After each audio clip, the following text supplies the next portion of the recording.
In a tale of defiance and destiny, hakajingjia jongkajing pershang but kabenta balatmu. Jonah resists his call to warn Nineveh. Jonah ula kantan yakajingkan ban maham yaka Nineveh. As a fierce storm rages, hakajingkie ke eryong kabajubor, he's cast into the sea. Labran ya'u ha duryal, only to be swallowed by a massive fish. Tang bakan nguod dohkha bahe.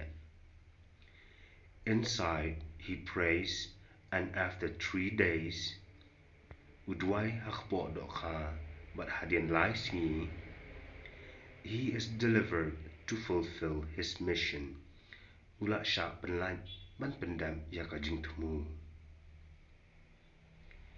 Transforming a city and himself. Ban pinkala yakonongba but yaladehi. This story teaches us the importance of obedience. Kani kakhanatang kahikay yengi siapang kajingdan kam yakajingkongo. Courage to face challenges and humility to seek forgiveness. Jingslor ban tor yakajing tunjo but jings ngawred ban panma. It shows that change and redemption are possible. Kapin I baka jingkala but jingmap kala banlong.